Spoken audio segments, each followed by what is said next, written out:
السلام علیکم دامولا. یک چند سوال دارم، به سوالهایم جواب دهید. زیارت حاجی درست است یا نه؟ بعضی ها میگویند در چشمش نگاه کن وقت زیارت کردی، در چشمش نگاه کن وقتی که زیارت کردی. راست است یا نه؟ برادران عزیز گرامی، وقتی که حاجی های ما از خانه خدا می بیان، بعدا مردم ما برای زیارت آنها میرن.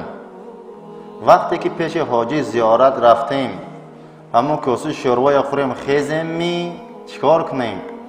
بعضی ها میگن که در چشم حاجی نگاه کن. ان ابن عمر رضی الله عنه قال قال رسول الله صلی الله علیه و سلم اذا لقیت الحاج فسلم علیه ومره ان یستغفر لك قبل ان يدخل بیته فانه مغفور له. رواه احمد. عبدالله ابن عمر رضی الله عنهما میگوید که پیغمبر صلی الله علیه و سلم فرمودند هر وقتهایی که شماهان به حاجی هایی که از خانه خدا میبیان ملاقات کردتان، روبرو شدتان، و مره ان یستغفر لک، گو حاجی امر کن که در حق تو طلب دعا کند، طلب مغفرت کند. حاجی در حق تو دعا کند.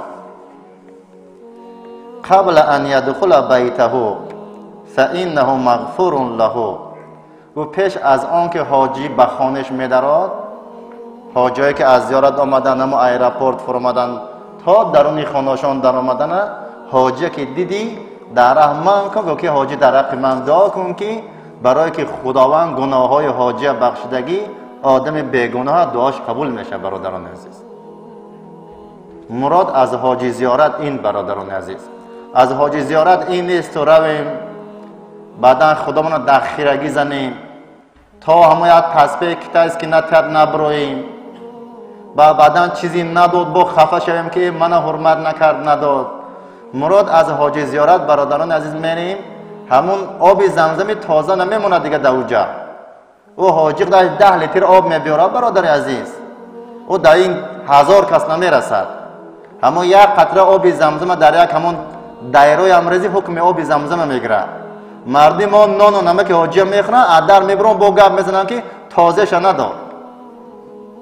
خرماهای عجوه برادران عزیز از 20 ریال تا 200 ریال کیلوش عجوه. آخه 5 کیلو بیاره دم اولاد خودش نمیرسد. این 1000 کس چیکار سر میکند؟ بعد مجبور میشه که از همین گم که بازار میخره پیش شما میمونه. آخه این مردی ما هم یا تا خودم با یا تا زنم با یا تا نیوریم با تا ایوریم با تا چیوریم با همون نالیه خولی میکنه. اون برادر یک دانه میگیری خلاص علاجش باشه با همون یک بوله که 2 تقسیم کرد 2 کس خوردن در خور. این خیلی نکنیتون برای رفتیم حاجی زیارت، همین یک کاسه حق، همین یک پیاله حق ماندگی، همین آب زمزم میخوریم، همین یک دانه خرمای میگیریم. حاجی بابا در حق ما دعا کن خداوند ما بهم نصیب کنه و خداوند گناه ما را بخشد. میخیزه میریم خانه حاجی، باید در اوجا شینی، باید یک جای نماز گیری که خدا در حیاتت نماز میخونی. بعضی نفرای با جای نماز میگیرن، بالای جای نماز و ایستاد بعضیش جای نماز حتی که پاش میگریزه، باید جای نماز گرد وای با. مراد از بعد چشم حاجی کفته خانه میری. اینجا مردم میگن رفتی با در چشم حاجی نگاه کنی، حاجی خانه کعبه دیدگی ثواب نه برادر عزیزی، خیلی گپ نیست. میریم حاجی گم که سلام علیک میکنیم، دعاش هم میگیریم، چیزی دارم میخوریم، این در میخزیم میریم. اونجا با تا کسی شروعی نخوریم نخزیم نشه برادران عزیز. مراد از حاجی زیارت دعای حاجی گرفتن خلاص. اعوذ بالله من الشیطان الرجیم. بسم الله الرحمن الرحیم. به نام جهاندار جان آفرین، حکیم سخن در زبان آفرین. سپاس و شکر به حد مر خدا را، که صنعش در وجود آورد ما را. هر دم از ما صد درود و صد سلام، بر محمد آل و اصحابش مدام. اما بعد، السلام علیکم و رحمت الله و برکاته برادران عزیز و خیلی هم گرامی. امروزه موضوعی که من به سمع شما میرسانم، به نهایت سوالمان زیاد است برادران عزیز. امروزه جمعه هامان برادران عزیز فقط با سوال جواب میگذرد.